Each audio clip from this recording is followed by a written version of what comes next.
Салям алейкум, в ефірі програма «Гьонур Ден». Гість програми – голова Асоціації експертів зі сталого розвитку, директорка консалтингової компанії AV Group Аліна Соколенко. Салям алейкум, вітаю вас, Аліна. Вітаю. Вітаю. Аліна, ви вже багато років працюєте в напрямку сталого розвитку. І дійсно дуже цікавий напрямок. Для початку можна запитати, чому обрали такий шлях сталий розвиток в Україні? Ви знаєте, дуже цікавий, дійсно, в мене вийшов вибір в житті, і коли я його зробила, я навіть не могла уявити, куди він мене приведе. Насправді, коли я поступила навчатися на еколога в Києво-Могилянську академію, я тоді ще не знала, що таке еколог і чим він займається. Чи то посадити дерево, чи то подивитися там на моря і так далі. Але так трапилося, що протягом навчання я попала в Міністерство екології.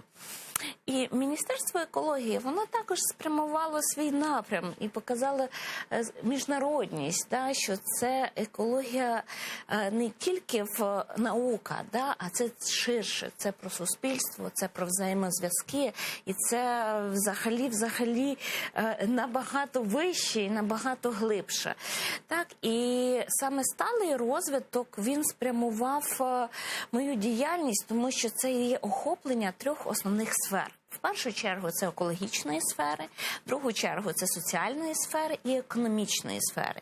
І саме оці три складові, коли вони в гармонії і в балансі, на рівні суспільства, на рівні країни, на рівні бізнесу, на будь-якому рівні, тоді оце є гармонія.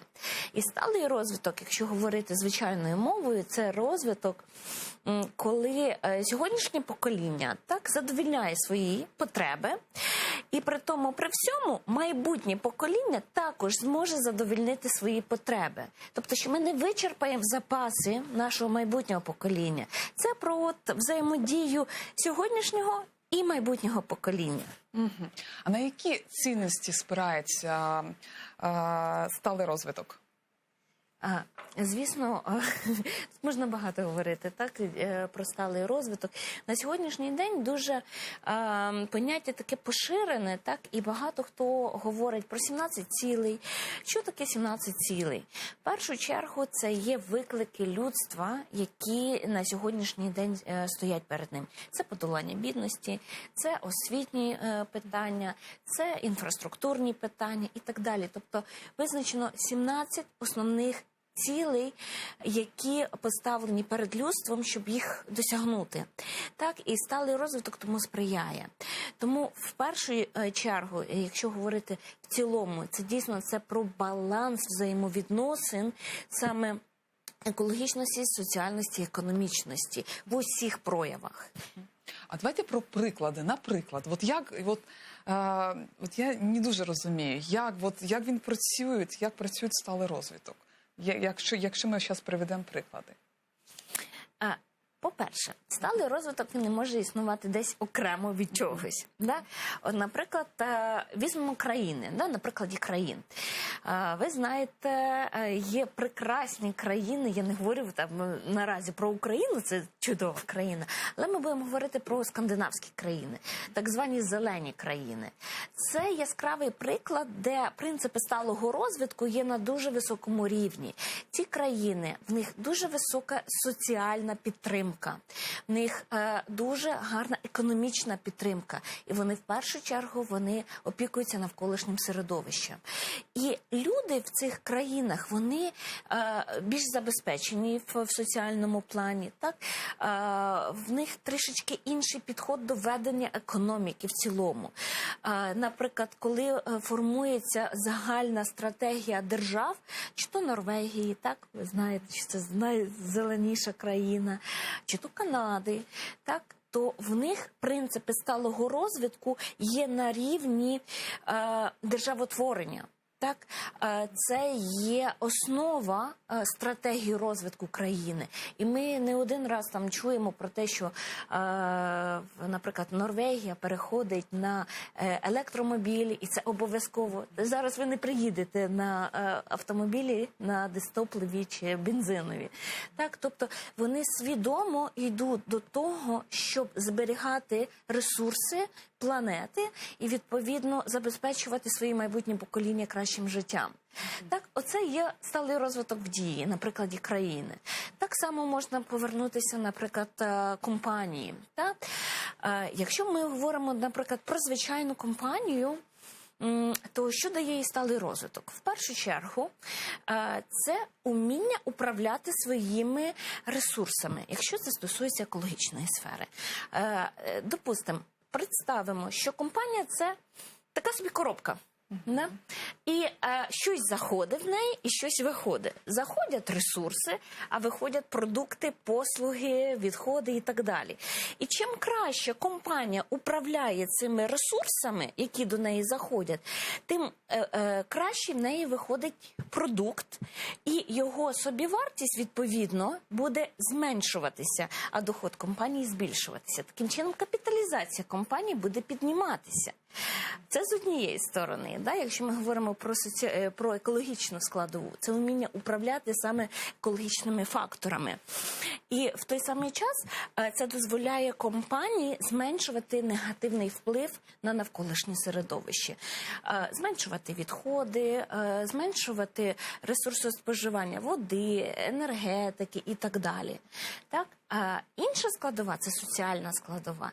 Це взаємодія всередині компанії з людьми, так званими зацікавленими сторонами, що знаходяться всередині компанії і зовні. Всередині – це працівники, тому що відомо, що лояльний працівник, він краще працює, аніж незамотивований. Тому це взаємодія саме всередині з працівниками і зовнішніми клієнтами, партнерами, різними стейкхолдерами, державними органами влади. Тобто взаємодія з усіма людьми всередині і зовні. І чим краще ця взаємодія є, тим успішніша компанія. І третя складова – це так звана корпоративна складова, або можна ще назвати там економічна складова також. Так, це є якраз управління компанії. Як вона гарно управляє, як оцінює свої ризики, як вона може попередити якісь негативні сценарії в розвитку. І ці всі взаємодії – це є сталий розвиток, насправді. Тобто це не є щось окремо від бізнес-стратегії, це є каркас розвитку компанії. І коли є оці всі основні складові в каркасі, то, відповідно, компанія розвивається краще. А на сьогоднішній день важливо зазначити те, що якщо будь-який бізнес хоче вийти на міжнародну арену, відповідно він має мати принципи сталого розвитку обов'язкові всередині. Тому що компанія має відповідати міжнародним стандартам, як мінімум, має бути в рівень з європейськими країнами чи іншими країнами за кордону. Тому має витримувати цей високий рівень. З іншої сторони, якщо компанія хоче мати інвестиції, також потрібно виконувати саме принципи сталого розвитку, тому що без інвестицій важко розвиватися. І такий замкнутий круг, насправді. Це на рівні компанії. Така дуже ідеальна така модель розвитку. Так. А як можливий сталий розвиток в умовах окупації, загрозах війни? Важке питання, насправді. Але, знову ж таки, тут важливо зазначити, що це питання цінностей. Це питання життя, це питання саме пріоритизації і так далі. І, як я вже говорила, сталий розвиток він не може бути осторонь. Тому що ми всі живемо в суспільстві, і, наприклад, що дав ковід нам? От беремо по прикладу ковіду. Коли люди раптово зіткнулися з таким викликом, коли позакривалися всі вдома, та всі на ізоляції, ідуть обмеження і так далі. І в цей момент відбувається певна переоцінка цінностей. І багато людей, дійсно, хтось був в депресії, хтось дуже-дуже по-різному. Так? І ковід, як правило, дуже вплинув негативно, але в той самий час відбулася певна переоцінка цінностей, і навіть це відобразилося на інвестиційному ринку. Тому що те, що раніше здавалося б не настільки важливим, виходить в першу чергу. Людський фактор виходить в першу чергу. І компанії, які хочуть зараз розвиватися, вони мають відповідно дивитися на цей людський соціальний фактор. Це причина ковіду. Тобто, коли ми зараз говоримо про те, щоб там прийти на роботу і так далі, у нас вже інші взагалі вимоги до роботи. Хочеться трішечки вільного графіку, хочеться кращої оплати праці, починаєш цінувати своє життя, по-іншому ставишся, визначаються інші пріоритети. І це все наштовхнуло на те, що в світі, в спільноті відбулася певна якась трансформація цінностей. І ті питання, які дійсно раніше вважалися не такими важливими, в тому числі от питання сталого розвитку, вони відійшли наперед вийшли. І дуже цікаво було спостерігати на інвестиційний ринок. В той час, коли замерла економіка в цілому, так, і ми це відчували потрясіння, акції компаній, традиційних компаній падали. В той час акції компаній, які мають в своїй складовій сталий розвиток, вони зростали. Це про що говорить? Це говорить про те, що ті інвестори, які інвестують в компанії з пакетом, скажімо так, цінностей сталого розвитку, вони інвестують вдовго, а не в коротку. І дійсно, якщо ми будемо говорити саме про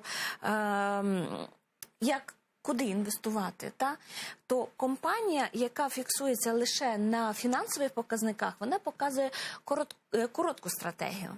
Це швидко. От ми подивилися фінансові показники, ой, тут гарно, можна сюди інвестувати, але на якийсь обмежений проміжок часу.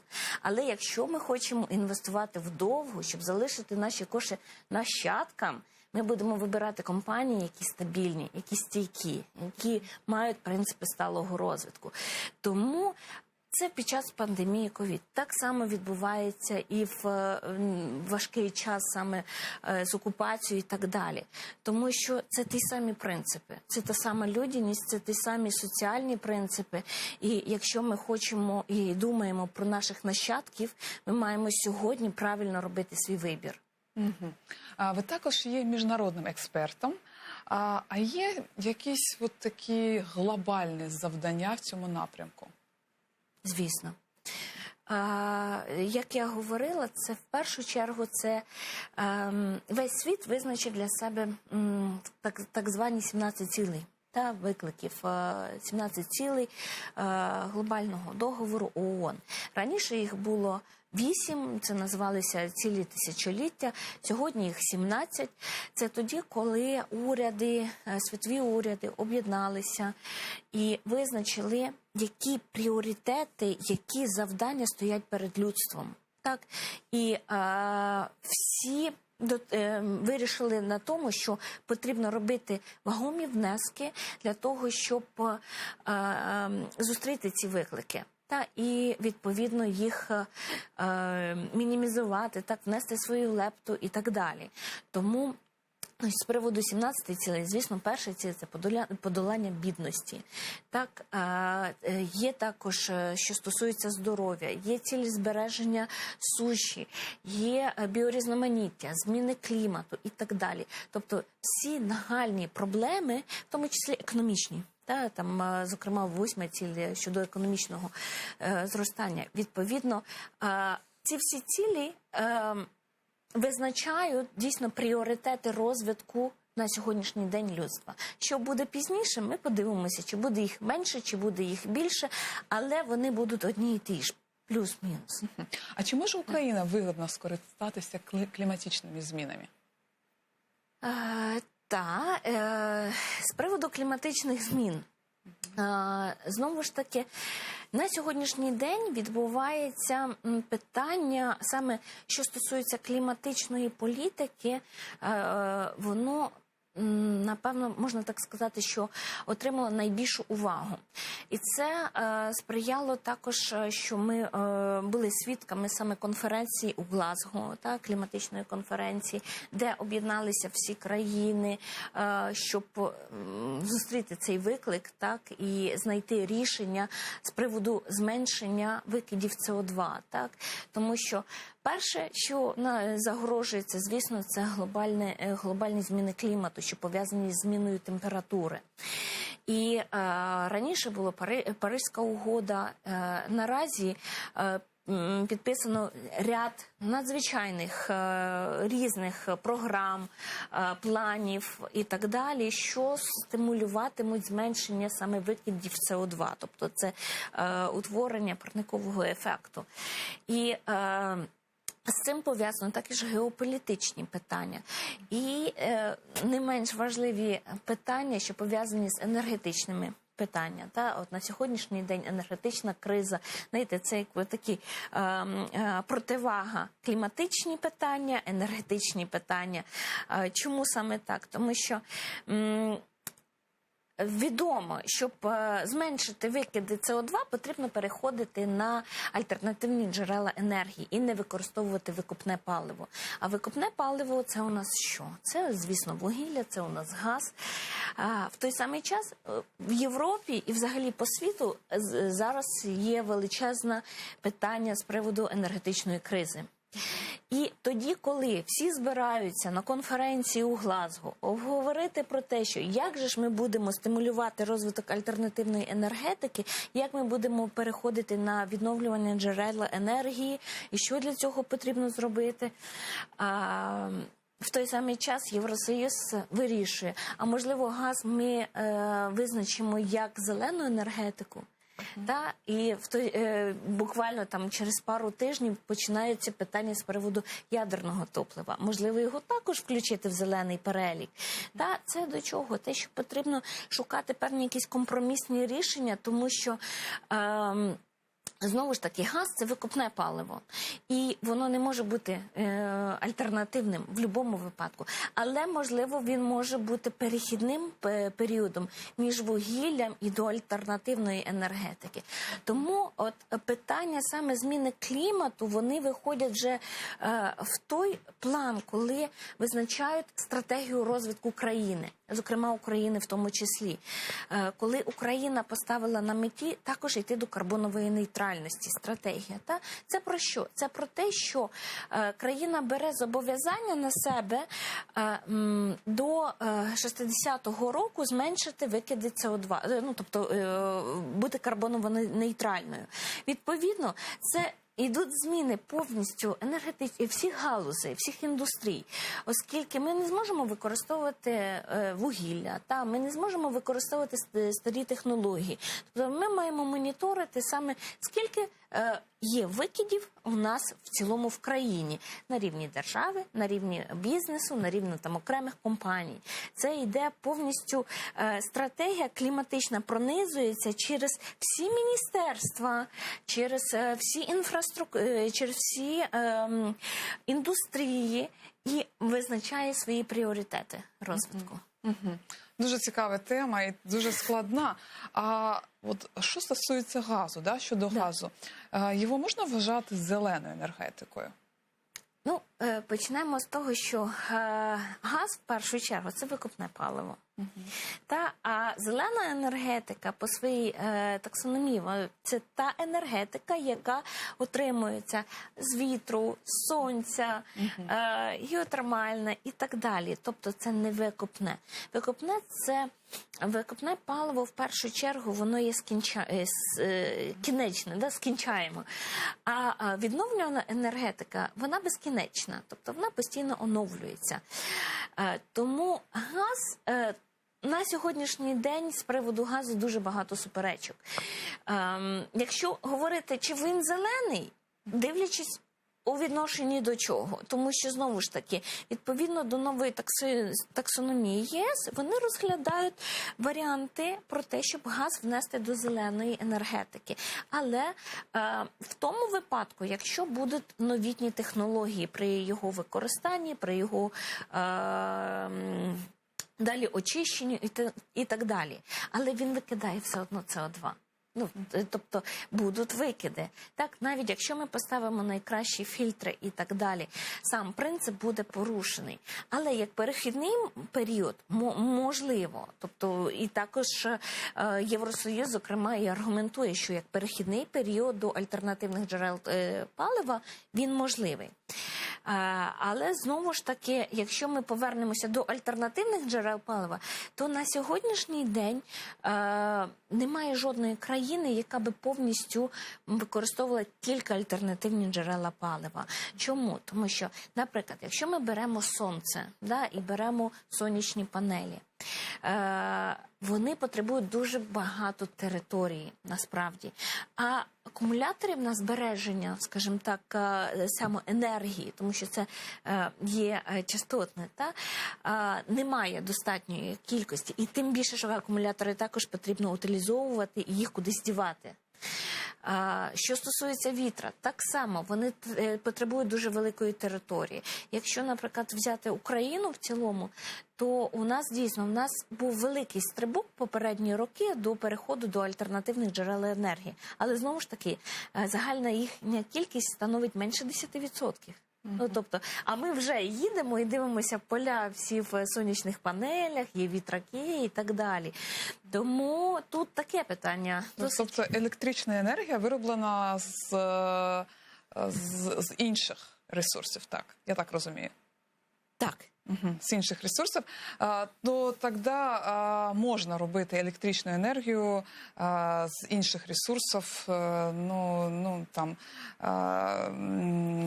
тобто не використовувати вуголь. Можна так? Звісно. В першу чергу, знову ж таки, потрібно розвивати дослідження, що стосується альтернативних видів топлива.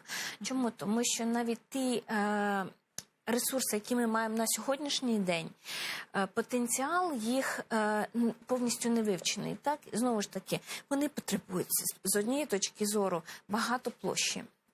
З іншої точки зору, їх треба десь зберігати. Потрібні новітні акумулятори. На сьогоднішній день навіть в найрозвиненіших країнах так цього немає. Тому що потрібно дійсно досліджувати. Так? Також це стосується ядерного топлива. Так? Дуже великий потенціал є в ядерному топливі, але із-за того, що він настільки небезпечний, і не були, відповідно, продовжені дослідження. Дуже багато було катастроф, і в тому числі і в Україні, і там Фукусіма. І це все, ці катастрофи призвели до того, що була певна призупинка саме досліджень.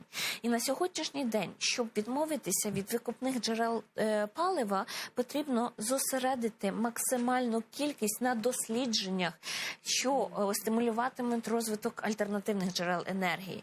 Тому що в тому вигляді, в якому вони на сьогоднішній день, цього буде недостатньо. А в країні, в інших країнах є зараз такі приклади по збереженню ресурсів? Звісно. В першу чергу це стосується і Євросоюзу, це стосується і Америки, це стосується і Китаю, це стосується практично всіх розвинених країн.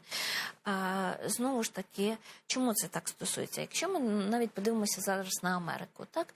І ми подивимося передвиборчі перегони, які були, так? І найцікавіше те, що Джо Байден, він використовував в своїй політиці і в своїх передвиборчих перегонах саме зелену політику, так? І спрямування на, скажімо так, зелену економіку. І майже в усіх його меседжах була саме наявність переходу до альтернативних джерел енергії, до збереження біорізноманіття. На практиці це все є? Звісно, зараз в Америці все є. Звісно, вони це регулюють. Вони повернулися до Паризької угоди, з якої вийшов Трамп. Так вони я навіть скажу більше, навіть їх відомий інвестиційний фонд BlackRock, в якому, якщо я не помиляюсь, там більше 7 мільярдів доларів вони спрямували на так звані сталі інвестиції.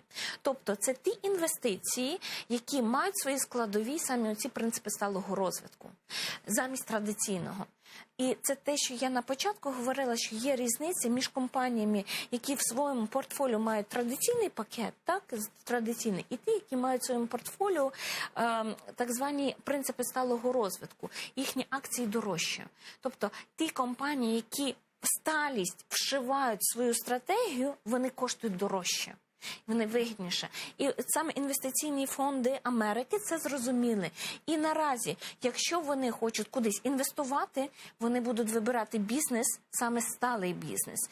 А Америка – це є лідер, да, допустимо, там в інвестиціях. Відповідно, до Америки починає приєднуватися інші країни. Якщо хочете взаємозв'язки з Америкою, то маєте відповідати їхнім принципам, їхнім, відповідно, нормативно-правовим актам і так далі. Те саме стосується Європи. Якщо ви хочете співпрацювати з європейськими компаніями, з європейськими банками, а особливо банками розвитку, ви маєте обов'язково мати в своїй складовій саме підхід та методологію саме принципів сталого розвитку. І саме цікаво, що хочу сказати про Китай, що Китай в останні роки він активно, дуже активно розвивається також в сторону зеленої економіки. Тому що, по-перше, має бути Олімпіада. І Китай визначив для себе те, що має бути світле небо. Так? Що мається на увазі? Ми всі знаємо, що Китай – це смог, це забруднення і так далі. Але це вже в минулому. На сьогоднішній день, зокрема, там минулого року і позаминулого року, Китай був лідером інвестицій в зелену економіку, аніж весь світ разом узятий. Тобто вони зосередилися максимально на очищенні своєї економіки і переходу до зеленої. І є ймовірність того, що там на наступний рік, в найближчі роки, Китай дасть фору усім з приводу саме зеленої економіки. І навіть під час саме конференції у Глазго, кліматичної конференції, було таке домовленість між Китаєм та Америкою з приводу спільних дій у боротьбі зі зміною клімату. Це вперше, коли дві величезні країни домовляються про те, що знаходити якісь спільні програми, плани, які можуть попередити саме питання зміни клімату. А що треба робити нашій країні, щоб вона теж йшла з передовими країнами? Насправді Україна вже рухається в цьому напрямку і був вже оновлений, визначений внесок з приводу політики, що стосується декарбонізації. Так? І Україна так само в першу чергу почала рухатися в різних індустріях в напрямку до карбонової нейтральності. Зокрема, дуже великий акцент іде на енергетичну складову. Це стосується модернізації, це стосується різних стимулів, що будуть призводити до декарбонізації. Тобто декарбонізація в даному випадку – це саме виключення викидів СО2. Тобто це оновлення всіх і програм, що стосується на рівні держави, і далі, які спускаються на низ на рівень бізнесу. Так, також дуже активно працює Міністерство екології і шукають шляхи, які б допомогли, по-перше, з одної сторони, це зменшити кількість СО2, так, а з іншої сторони, це інші програми, ініціативи, що стосуються біорізноманіття, що стосуються захисту навколишнього середовища, що стосується стосується в цілому питання зміни клімату. Знову ж таки, було питання обговорення про створення фонду, екологічного фонду, саме який би допоміг реалізувати ті чи інші політики, що стимулюють саме таку загальну зелену політику, скажімо так, країни. Та питання, що стосується 17 цілей, вони є на часі в усіх міністерствах. Основним виступає Міністерство економіки, так, де зобов'язано розробити плани, програми, щоб стимулювали саме перехід до зеленої економіки. Тому, можливо, ми це не відчуваємо на сьогоднішній день дуже активно, але вже йдуть ці перші якісь, навіть вже не перші, але вже йде розробка планів, програм і так далі. Навіть далеко не йти. Зокрема, заборона пакетиків. Це ж те саме. Це з тої ж самої серії. В нашій країні це зараз є. Так, в нас прийняли закон, який забороняє використовувати поліетиленові пакетики. Але на сьогоднішній день іде перехідний період, коли всі магазини мають перейти на інші види пакетування. Да, було б дуже добре. Ми б хоч якось почали б захищати. Ви почали говорити про, мені дуже подобається слово «зелений», і ви є експертом в напрямку зелених інвестицій. Що це таке і що вдалося досягти в цьому напрямку? Зелені інвестиції відрізняються від традиційних тим, що мають свої складові саме знову ж таки, принципи сталого розвитку або так званий підхід до них формується на відцифруванні сталого розвитку. Спробую пояснити, що це мається на увазі. Коли ми цінності можемо відцифрувати і перекласти їх на кошти. Наприклад, знову ж таки, згадуємо підприємство як коробочка, в яке щось заходить і щось виходить. От щось заходить, це ресурси, допустимо, якщо це виробництво чогось, якогось продукту. Заходить там, як ресурс, може зайти вода, може зайти електроенергія, може зайти там будь-які ресурси. І щось виходить, тобто продукт, послуга, відходи. І це все ми можемо відцифрувати, скільки чого зайшло і скільки виходить. І чим краще це співвідношення, допустимо, зменшується кількість відходів, збільшується продукту, тим ви більше заробляєте. Це переходить в фінансовий показник. Тобто це уміння, якщо ми беремо взагалом цю всю коробочку як підприємство, ми бачимо, скільки підприємство заробляє на правильному використанні своїх ресурсів. Більше, оцю дельту заробляє, так? А в той самий час, так само і по соціальному, ми також можемо відцифрувати, як краще ми управляємо своїм людським потенціалом для того, щоб краще збільшити продажі і так далі. Тобто це управління. І це все йде від цифрування. Це можливо поміряти.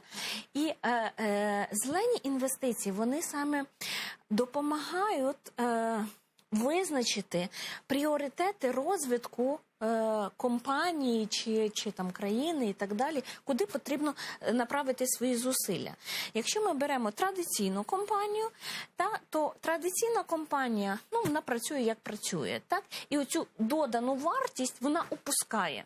Те, як можуть розвиватися компанії, які управляють своїми так званими соціально-екологічними і корпоративною сталістю.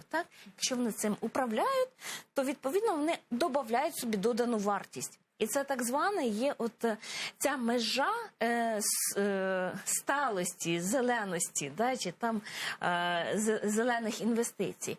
І на сьогоднішній день інвестори використовують так звані критерії сталості. І відповідно до цих критеріїв можна оцінити будь-яку компанію. І тоді інвестор, якщо хоче інвестувати, він дивиться на компанії, допустимо, які вони мають рейтинги по цій сталості, так? І вибирають ту компанію, в яку вони будуть краще інвестувати. Та компанія, яка має в своєму, скажімо так, в своїй стратегії саме екологічну, соціальну та корпоративне управління, вони краще управляють ризиками. Вони краще готові до непередбачувальних подій, які відбуваються в світі. До того ж самого ковіду, до тої ж самої окупації і так далі. Вони більш стійкі. Це визначається зелені інвестиції. Перевести ще легше на звичайну мову. Це, знову ж таки, інвестиції, що стосуються зеленої енергетики, це інвестиції, що стосуються модернізації, це все те, що буде мати менший вплив на навколишнє середовище та підвищувати соціальне середовище. А є в Україні соціально відповідальний бізнес, який бачить себе в цьому розвитку, в сталому розвитку, які хочуть мінімізувати шкідливість на середовище. Є такий бізнес? Звісно. Соціально відповідальний бізнес? Звісно, і він з кожним роком все більше і більше компаній прагнуть впроваджувати соціальну відповідальність в свою стратегію. Раніше це було як просто дань моді, можна так сказати. На сьогоднішній день це ефективний інструмент ведення бізнес-стратегії та розвитку. Знову ж таки, з чим це пов'язано? В першу чергу, якщо ви хочете мати інвестиції, допустимо, від міжнародних банків розвитку, ви маєте цьому відповідати. Якщо ви не будете відповідати принципам сталості, вас просто ніхто не буде інвестувати. Інше, якщо ви хочете вийти на міжнародний ринок і торгувати продуктами чи послугами, ви маєте мати це в своїй складовій. Тому що ваші партнери за кордоном просто не будуть з вами співпрацювати.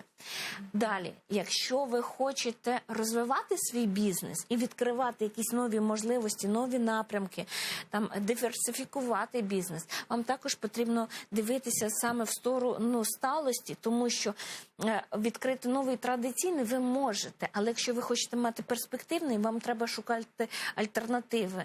Тобто, а альтернативи – це завжди про щось нове. Це те, що пов'язано з екологічністю, соціальністю і так далі. Тобто, воно починає ставати пріоритетом. Тому вам вже це не є, скажімо так, бажання мати, а це є необхідністю. Тобто, якщо ви хочете залишитися на ринку і бути ще лідерами на ринку, вам це необхідно мати. Ви без цього вже не є, скажімо так, не будете там традиційним. Це вже просто Є в Україні лідери в цьому напрямку, лідери бізнесу? Звісно, я так скажу, що це переважно всі великі компанії. Це всі компанії, які мають іноземний капітал.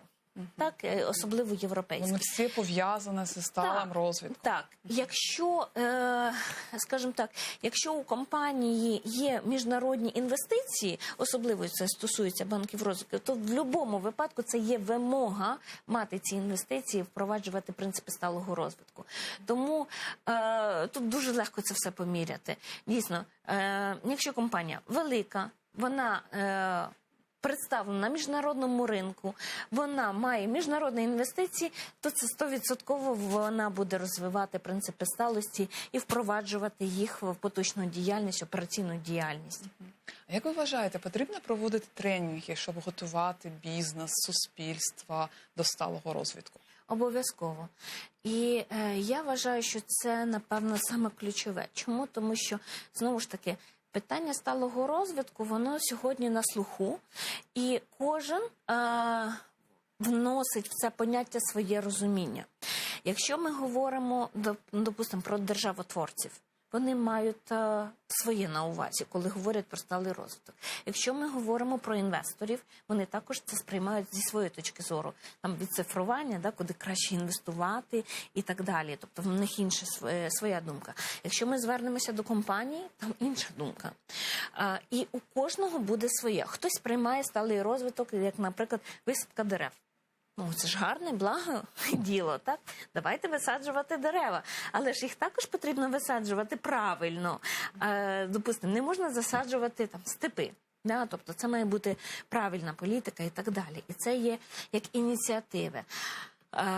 Хтось сприймає там сталий розвиток як фінансову модель, як просто можливість додатково отримати кошти на модернізацію там підприємства, чи вихід на міжнародну арену, чи щось інше.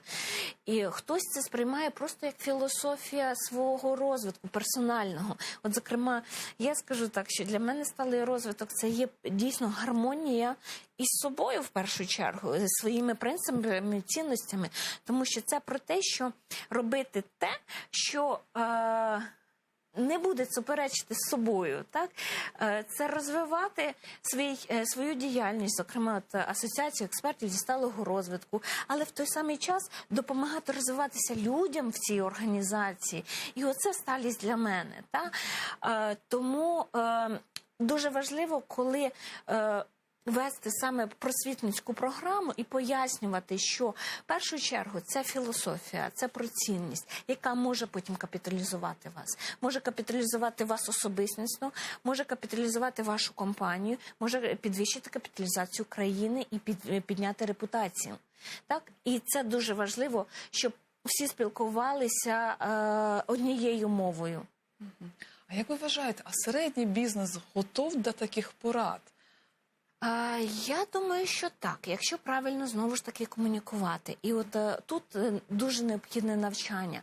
Чому? Тому що якщо у великого бізнесу це логічно і це як мінімум вихід до інвестицій, в першу чергу, то для середнього бізнесу це потрібно розуміти, що це не тільки вихід на інвестиції, а це операційна ефективність. А операційна ефективність – це завжди зменшення затрат. І прихід більшого прибутку. Тому тут можна дивитися з різних сторін. Сталим бути вигідно. І це, напевно, основний важливий момент. Те, що це не просто модно, чи стильно, чи там кожен це по-різному, чи репутаційно вигідно.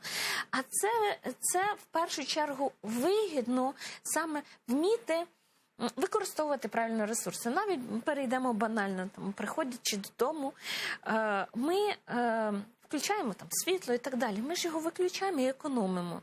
Це є про сталість. Так можна просто включити воду і хай воно собі тече, чи там світло і так далі. Але ж ми економимо. Тобто ми виключаємо воду, ми не включаємо вона, щоб вона собі текла, тому що ми розуміємо, ми за неї платимо. Так само і для будь-якого бізнесу, будь то маленький, великий чи середній. Треба готувати суспільство, тренінги потрібні нам всі. У вас є дуже цікава стаття з гендерного розмаїття. Як це пов'язано зі сталим розвитком? Гендерне різноманіття, в першу чергу, це належить і до цілей сталого розвитку, ці 17 цілей. Так? І тут я ще хочу ще раз повернутися до зелених країн. Чому до зелених країн? Тому що за статистикою саме в зелених країнах, скандинавських країнах найбільше керівних посад все-таки обіймають жінки. І показують, статистика принаймні показує на те, що країна успішніша та, де більшість на керівних посадах жінки. Це пов'язано з різними факторами. Можливо, це є певні якісь історичні, тому що жінка вона більш системна, в плані управління, вибудовує механізми управління, саме системи управління. А тоді, коли чоловік, він направлений, як правило, до якоїсь стратегічної мети. І тому ідеально, коли йде комбінація оцих всіх речей, і коли немає перехилу в одну чи іншу сторону. І з приводу статті, яка була опублікована, вона тому підтверджує, що дійсно ті країни, які багатші в соціальному плані, там більшість жінок саме на керівних посадах. Це стосується і приватного бізнесу, і державного сектору. А тренди майбутнього, діджиталізація, декарбонізація, як розвиватися в цьому напрямі? Тут, що стосується декарбонізації, світ прийняв загальний виклик зміни клімату. І всі країни зараз одна за одною оголошують про карбонову нейтральність. І кожна країна робить це по-своєму, визначає плани, програми і так далі, що стосується зменшення викидів СО2 і так далі. І як я говорила, що воно стосується всіх індустрій, всіх напрямів, і скажімо так, державного напрямку, і приватних бізнесів і так далі. Воно йде по всій складовій. Не вийде бути осторонь. Так, це один напрям. Тому цьому стимулює також інвестиції. Інший напрям – це діджиталізація. Світ переходить в цифру. І останні події, які відбувалися саме за останні 2 роки, підтвердження тому, зокрема, ковід і так далі, коли ми всі перейшли в онлайн.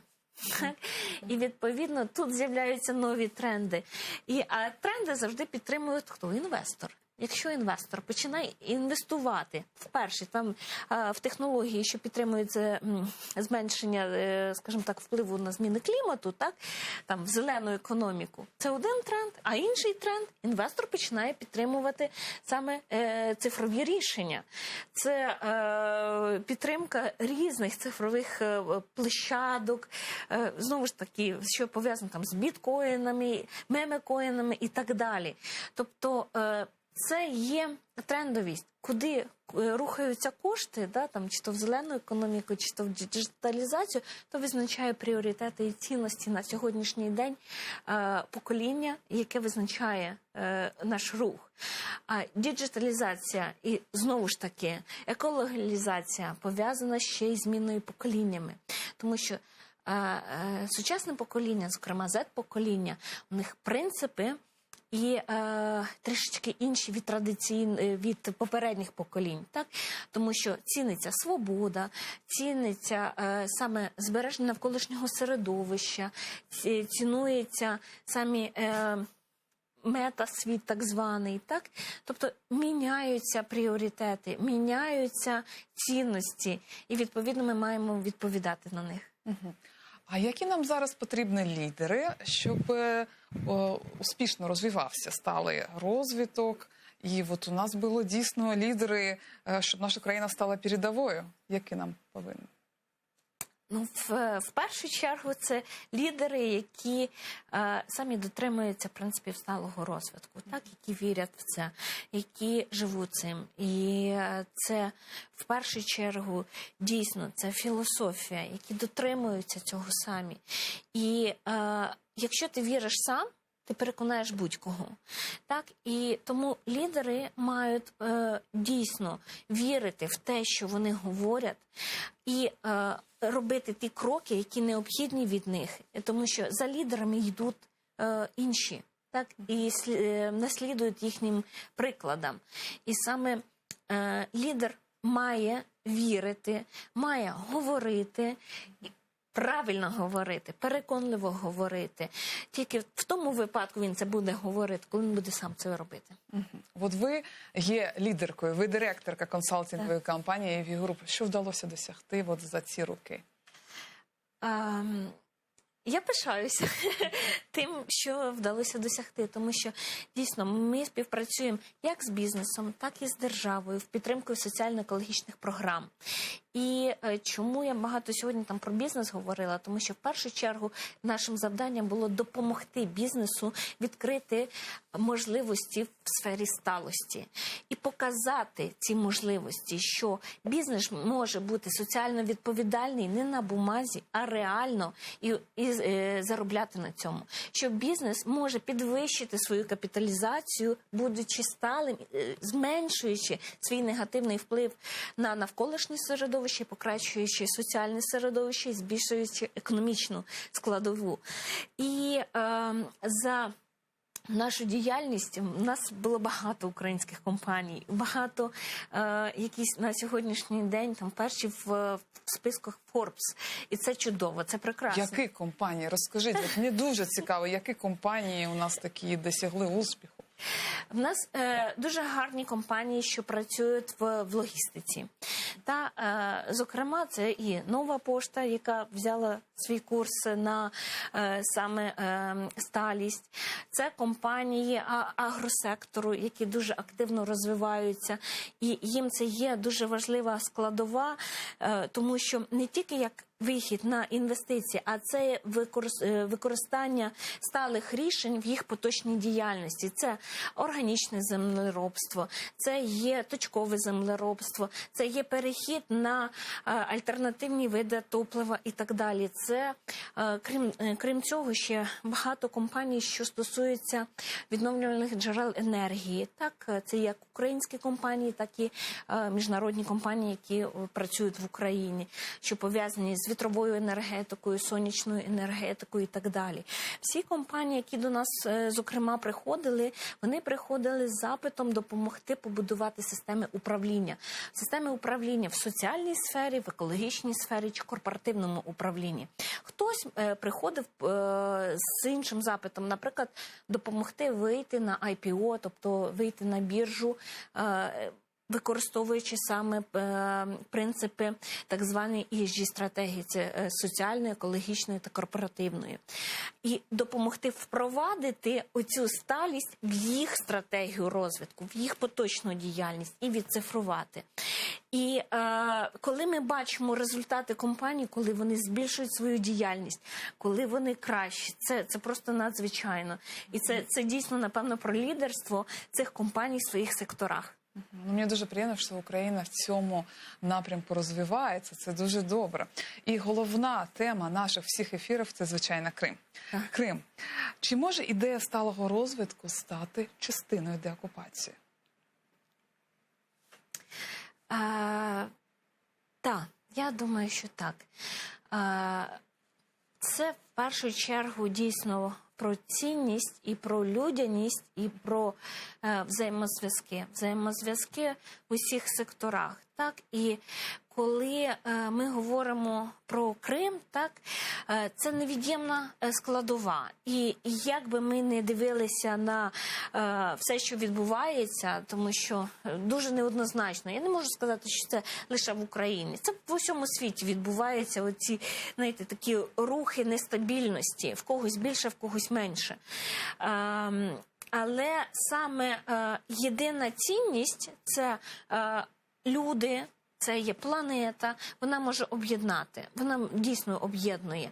Просто в це потрібно дійсно вірити і використовувати це, відцифровувати це, та відцифровувати в політику, відцифровувати в економіку і використовувати як ресурс. Тобто це все закінчиться і все буде добре. Можна звісно, так? Звісно. Дуже вам дякую за таку цікаву розмову. Бажаємо вам успіхів в сталому розвитку і ми вам вдячні. Дуже дякую. А ми завершуємо наш ефір. І я нагадаю, гостем нашої програми була голова Асоціації експертів зі сталого розвитку, директорка консалтингової компанії AV Group Аліна Соколенко. А я завершую нашу програму. До зустрічі у наступних ефірах.